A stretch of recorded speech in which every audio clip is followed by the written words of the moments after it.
Peggy 16.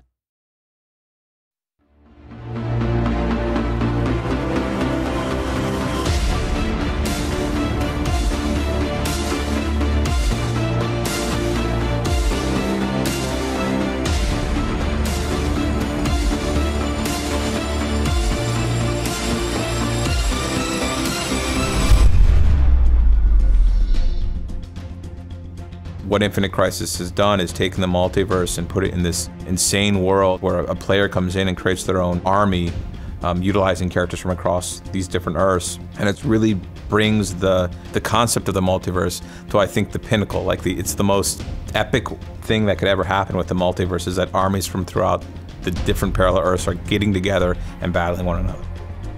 The technology in games has now reached a point where it can provide a very visceral, immersive experience for someone that's into this kind of content, and allowing you to almost feel like you're a superhero in the game itself. I think it was a huge jump for the medium, and I think that's why people gravitate towards it. Turbine's been working on games online that bring players together for over a decade now. MOBA felt like the next logical step for us. You know, it kind of got us back to our roots, doing competitive play. AC1 Asheron's Call was all about PvP. In the very beginning of thinking about making this game, we had a few simple but lofty goals. You know, how can we take the DC franchise in a game to a place that it hasn't been before? You know, how can we open up kind of the possibilities there and show players things that maybe they haven't seen before in the DC universe? The DC universe is great for this game because it really puts no limits on what we can or can't do.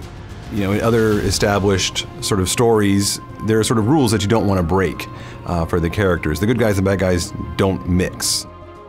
For me personally, DC is kind of the dream setting for this project because one of my favorite characters of all time is Green Lantern.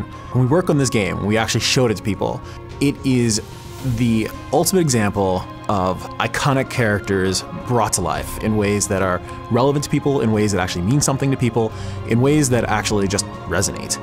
It really gets down to the heart of competitive play. We've been able to hone our engine and everything surrounding it to get to the point where responsiveness is really, really crisp. Players are able to compete at a high level of skill.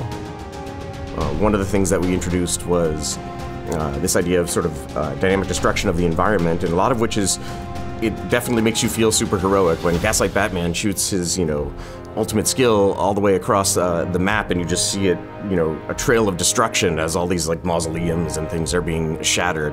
On top of that, there are these catastrophic events that can actually dramatically affect the outcome.